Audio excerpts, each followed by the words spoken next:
या शायद एक ने दावेदारी। कारण ये है कि पलवल पूरा शहरी इलाका है और शहरी इलाके में भारतीय जनता पार्टी की स्थिति अभी भी बहुत जगह कांग्रेस से मजबूत है, तो इसलिए वहाँ पर कांग्रेस के लोगों ने माना। अब ये मुझे बताइए कि बहुत लोग ये मान रहे हैं कि जो शहरी इलाका है वहाँ बीजेपी, और आप देख भी रहे होंगे कि कांग्रेस के उम्मीदवारों की संख्या उन जगहों पर कम है जो शहरी इलाका है, जो देहात का और खासकर रोहतक, जींद, झज्जर उस इलाके के बेल्ट में बड़ी डिमांड है। सिरसा, हिसार कांग्रेस के, यहाँ फरीदाबाद, गुड़गांव, सोनीपत, करनाल यहाँ थोड़ा हल्का मामला है। नहीं, सबसे ज्यादा जो फार्म या जो पर्ची जो वो हैं वो नीलो खेड़ी के हैं। करनाल में नीलो खेड़ी सबसे ज्यादा जो कैंडिडेटों ने मान ले पर्ची कटे या फॉर्म अप्लाई किया है वो सबसे ज्यादा नीलो खेड़ी के हैं, और नीलो खेड़ी करनाल में। ऐसा नहीं है 1 किलो को छोड़कर बाकी सभी जगह। वैसे तो नारनौंद में सबसे कम है, जो 23 का है ना, तो नारनौंद में सबसे कम है, नहीं तो बाकी तो 50 से ऊपर है सभी। आप चाहे सोनीपत की लगा लो, चाहे करनाल में 50-50, 40-40 कांग्रेस का टिकट मांग रहे हैं, मिलेगा एक को तो बाकी 39 तो सिर्फ टॉवल में लगेंगे। नहीं, देखो ऐसा कुछ नहीं है। पीछे भी ये सब कांग्रेस पार्टी के वर्कर हैं, चलो अपने प्रयास कर रहे हैं, बाकी सब एकजुट होकर चुनाव लड़ेंगे। काफी पद होते हैं पार्टी में। आपके कैंडिडेट कुछ पैसे वैसे दे के भेजे हैं कि दिल्ली जमे रहो? क्या सारे काम होते हैं? हम तो अब भी कितना खर्चा कर रहे हैं जनता के ऊपर। किसी को हरिद्वार नुआ रहे हैं, लड़कियों की सेवा कर रहे हैं, घर से कॉलेज, कॉलेज से घर तक ये सेवा ही कर रहे हैं ना। फ्री में पानी के साथ पानी पिला रहे हैं। डॉक्टर कुलवंत मौर्य के साथ, डॉक्टर कुलवंत मौर्य जींद की हर कॉलोनी के अंदर फ्री पानी पिला रहे हैं भाई साहब 4-5 साल से। हम पानी विधायक तो वहाँ बीजेपी का अरे हमारा बनेगा अब की बार, रेड्डू साहब बन जाएंगे, बलजीत रेड्डू जी। पहले टिकट तो मिल जाएगी। अभी लोकसभा इलेक्शन में जींद से कांग्रेस जीत के आई है। हुड्डा साहब 40,000 से आ रहे थे, अब की बार कांग्रेस जीती जींद से। वहाँ लोकसभा में तो जीती। तो अब अरे आप तो बहुत यंग लग रहे हैं, आप भी चुनाव? हाँ, हमने भी अप्लाई किया है। कहाँ से? तो शाम से। अरे भाई ये तो बड़ी VIP सीट है तो शाम जी। अच्छा, मैं दर्शकों को बता दूं, तो शाम सीट जो है वो हरियाणा के निर्माता कहे जाने वाले मुख्यमंत्री, पूर्व मुख्यमंत्री बंसीलाल की सीट है। बंसीलाल की उस सीट पर पहले उनके बेटे थे, बाद में उनकी पुत्र वधू किरण चौधरी वहां से अभी वर्तमान विधायक हैं, और आज ही कल उन्होंने इस्तीफा दे दिया उस सीट से, तोशाम सीट से, और आज ही भारतीय जनता पार्टी ने उन्हें राज्यसभा के सदस्य का पर्चा भरवा दिया। ये भी अच्छी बात है कि कांग्रेस में जो लोग हैं उनका महत्व या कांग्रेस में उपेक्षा की वजह से वो भारतीय जनता पार्टी ज्वाइन करते हैं, और भारतीय जनता पार्टी उन्हें तुरंत से राज्यसभा भेज देती है।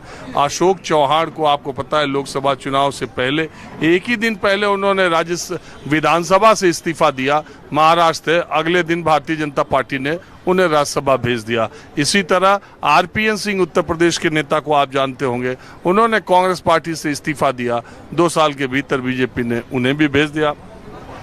और अब किरण चौधरी को जो तोशाम सीट से है, एक बात बताइए, वो तो बंसीलाल फैमिली की मजबूत सीट है, अब किरण चौधरी उधर चली गई तो श्रुति चौधरी के लिए पैरवी लगाएंगे, उन्होंने फॉर्म भरा है कि नहीं श्रुति चौधरी ने? वो तो बीजेपी बताए, उन्होंने लोकतंत्र है क्या उनकी पार्टी में? कांग्रेस ने ही फार्म भरवाए हैं, बीजेपी वाले तो कैसे भी दे सकते हैं, जैसे राज्यसभा में भेज दिया। तो यार आप बंसीलाल के परिवार वाली सीट पर ही दावा ठोक रहे हैं कैसे? मेरा गांव में उस हल्के में है, इसलिए दावा ठोक रहे हैं। हमारा क्या अधिकार नहीं बनता वहाँ चुनाव लड़ने का? तो किरण चौधरी, श्रुति चौधरी के जाने से कितना नुकसान हुआ कांग्रेस को उस इलाके में?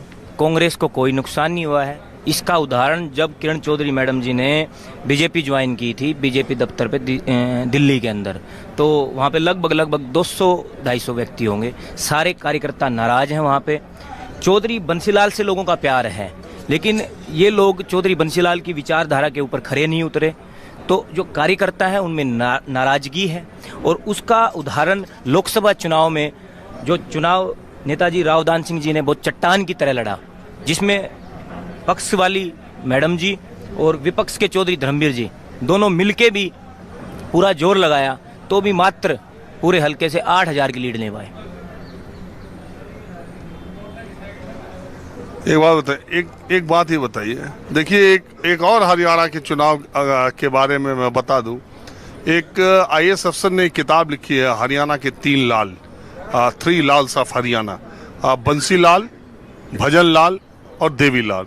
ये तीनों इतने कद्दावर नेता थे जिनके इर्द गिर्द तकरीबन 40-45 सालों तक हरियाणा की राजनीति चली। लेकिन भारतीय जनता पार्टी के मजबूत होते ही और कांग्रेस के कमजोर होते ही इन तीनों लालों की पार्टियां, इन तीनों लाल के परिवार का दबदबा और ये पार्टियां धीरे धीरे भारतीय जनता पार्टी की ही तरफ चली गई। देवीलाल के जो सुपौत्र है दुष्यंत चौटाला, वो तमाम भारतीय जनता पार्टी से विरोध के बावजूद बीजेपी की सरकार बनवाने में शामिल हो गए और उनको ऐसा गच्चा दिया बीजेपी ने कि अभी तक वो संभल नहीं पाए। और दूसरी तरफ अभय चौटाला, अजय चौटाला, दोनों भाइयों ने अलग अलग पार्टी बना ली और उसका रसूख जो देवीलाल और ओम प्रकाश चौटाला के जमाने में था वो जाता रहा। ठीक इसी तरह बंसीलाल के परिवार ने की राजनीतिक वारिस के तौर पर किरण चौधरी और श्रुति चौधरी ने भी कांग्रेस का दामन छोड़कर बीजेपी ज्वाइन कर लिया और भजन लाल के बेटे कुलदीप बिश्नोई भी उधर ही चले गए।